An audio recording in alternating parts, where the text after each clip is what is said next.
Victoria Cristofaro est suivie de près par ses médecins du CHUM. À 19 semaines de grossesse, j'ai su que j'avais le cancer du sein, un cancer du sein qui était agressif. Elle devait être soignée rapidement et recevoir des traitements de chimiothérapie. À ce moment-là, on ne savait même pas si on pouvait garder le bébé ou pas. Beaucoup d'études quand même rétrospectives qu'on appelle en médecine, et sécuritaires durant le 2e et 3e trimestre chez la patiente qui a un cancer du sein et qui nécessite une chimiothérapie pour certaines sortes de molécules. Au 1er trimestre, il y a malheureusement des malformations congénitales associées, donc on ne donne pas de chimiothérapie au 1er trimestre. À la suite de quelques séances de chimiothérapie le 1er juin, elle a accouché d'un petit garçon en santé, Arthur, après 34 semaines de grossesse et a subi une mastectomie partielle 15 jours plus tard au CHUM.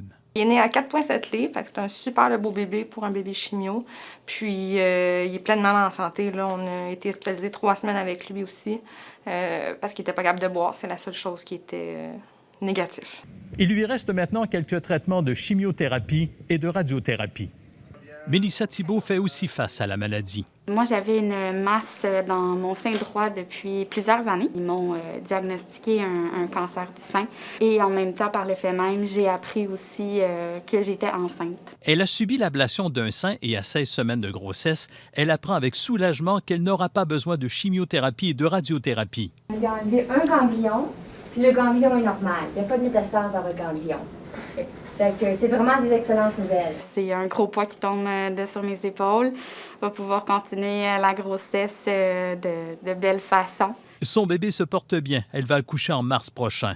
Puis, son chirurgien plastique complétera la reconstruction mammaire amorcée lors de sa mastectomie. Ces jeunes patientes veulent avoir la reconstruction pour éviter une déformation physique. Puis on sait que la chirurgie plastique fait partie intégrante maintenant du traitement du cancer du sein afin d'éviter toute déformation physique et par conséquent psychologique à la patiente. Il va tenir une séance d'information virtuelle sur le sujet appelée Bravoure le 14 octobre prochain pour tous les intéressés. Je me sens très bien. Vraiment, je prends ça très positif, donc je ne m'apitoie pas sur mon sort. Harold Gagné, TVA Nouvelles, Montréal.